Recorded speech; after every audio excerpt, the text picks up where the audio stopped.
Hello ladies and gentlemen, and welcome back to the Common Sense Crypto channel. As with you always, this is Rich doing another video today on HBAR. But before I get started, please click the like and subscribe button as it helps this channel grow very quickly. So I hope you're all having a wonderful day today wherever you are in this great world, and I hope you're having a wonderful weekend.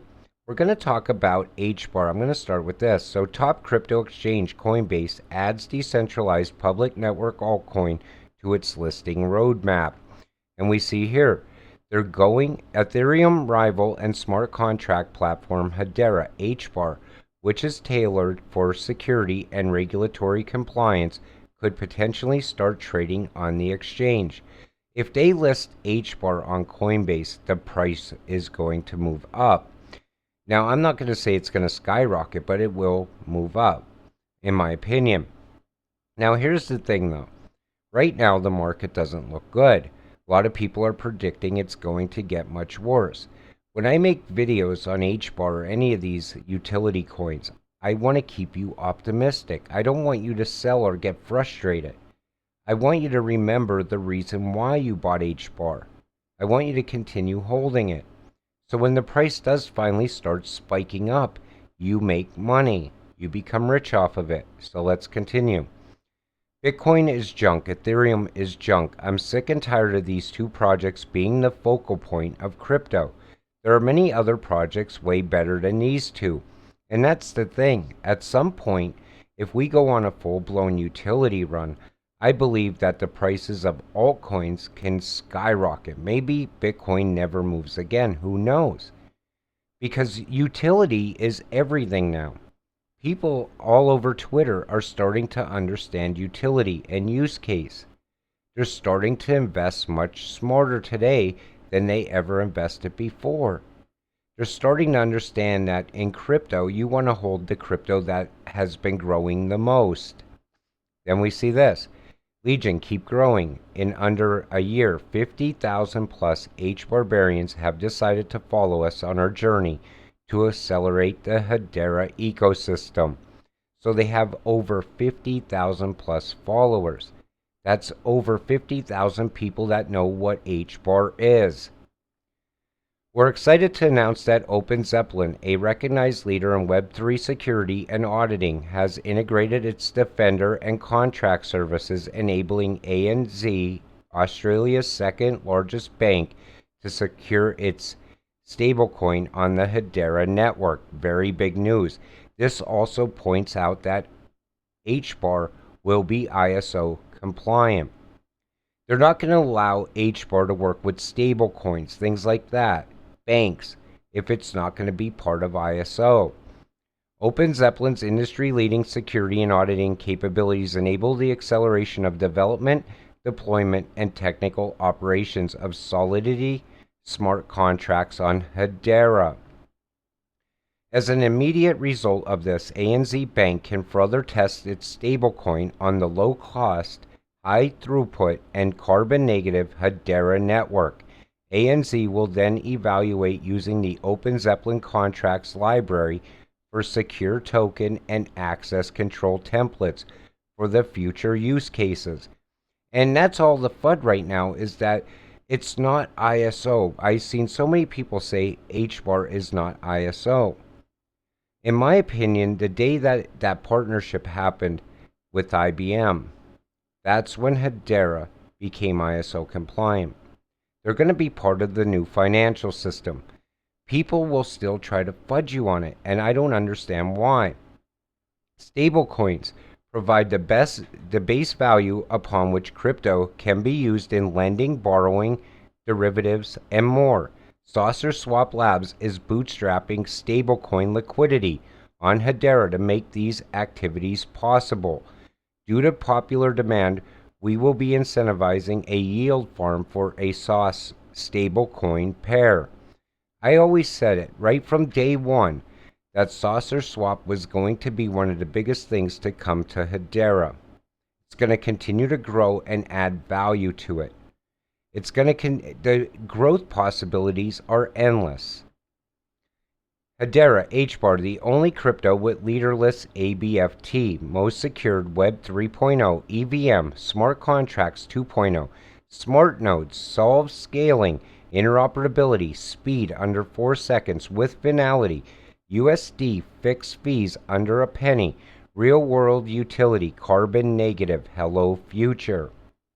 Here's the thing, right now the market's down. People are saying we go much lower from here. Still, it gets frustrating. I understand that. I really, really understand that. I'm an investor myself.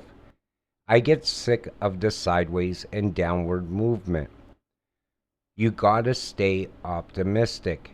That's why I make these videos. I want to keep you very, very optimistic at times like this. I really want you to get rich off of HBAR. And I know the possibilities are there. I know it's ISO ready. Whether people like it or not, it is. I also know it's going to be used all over the world at some point. It's an NFT powerhouse. It's tied to GameFi. It's directly tied to Web3, Metaverse. Continues to grow and expand even in a bear market. Other cryptocurrencies will be gone under regulations. I know HBAR will still be here. I only talk about cryptos I know you will make money in. HBAR is one of them. Newest addition to the Blockchain Research Institute, one of the most slept on consortiums out there, founded by global leader D-Tab Scott. We see many other key industry players in here, from big tech, banking, infrastructure, and crypto. And inside of here you see Hedera. Look at the other names in there. IBM, Delta, Coca-Cola, FedEx, Fidelity, LCX. Listen, if you don't see the potential in HBAR, you have to be absolutely blind to it. It's all right there in front of you. And then there's this. Congrats to Zeus Market and Hedera NFT ecosystem on reaching this amazing milestone. 40 million HBAR transacted in total. And again, continuing to build and expand all the time. Hedera's random number generation service is already on the testnet. With this service, Hedera brings another level transparency to the gaming industry. In-game random events, NFT, random minting, online casinos, apps that need publicly auditable random numbers. You could see how big HBAR is getting. I point all of this out to you. The reason I do that is because I want you to see how it continues to grow and expand and get bigger, the ecosystem growing, new partnerships, ties to other cryptocurrencies. Now it has ties to XRP and Ripple. And you see HBAR being talked about as far as CBDCs. The future looks very, very good for HBAR. Note it, HBAR call from BitBoy Crypto. Now I want to talk about this for a minute. Now he made these calls, and a lot of people now are talking pretty bad about it because they're saying, oh, you know, everything he calls as far as utility coins always goes south, things like that. But the thing is, if you look at the list right here of what he's talking about, the top 5, XRP, Algorand, Stellar, XDC Network, and Quant, those are cryptos I invest in. They're utility tokens. But the thing is, I believe the price is very, very suppressed on these cryptos. It's not that it's a BitBoy's fault. It's a fact that it's being suppressed. When they start taking off, people look at things differently. They say, wow, he told me to buy that, and now it's skyrocketing. On my channel, I don't tell you to buy anything. I'll never shill you an alternative to anything that has utility. Ever. Because here's the thing. I want you to buy what you're going to make money on. I believe when they finally unsuppress these prices, I believe it'll start with XRP. Once XRP gets that regulatory clarity, that is going to echo through all of these utility coins. The prices are going to start taking off on them. A lot of people at that time will miss out. It's not that BitBoy made bad calls on these cryptos. It's just that I believe they're being held back. I believe that somebody out there is saying now is not the time yet. We didn't get the new financial system ready yet. When that time does come, these cryptos will take off. And I always look at it like this also. When I talk to you about crypto, I just want to keep you very, very optimistic. I want you to continue holding what you hold. I don't want you to take losses. Sell at a loss. Sell your crypto. Because here's the thing. When the market finally does bounce back, if I told you to sell, you would be like, oh, you told me to sell and now I lost all this money. And now the market's doing great. That's why I never tell you to sell and I never tell you to buy. I tell you to hold what you already hold. With that said, I'm going to wrap up today's video. I want to thank you all for watching. We'll see you in the next one. Have a great night.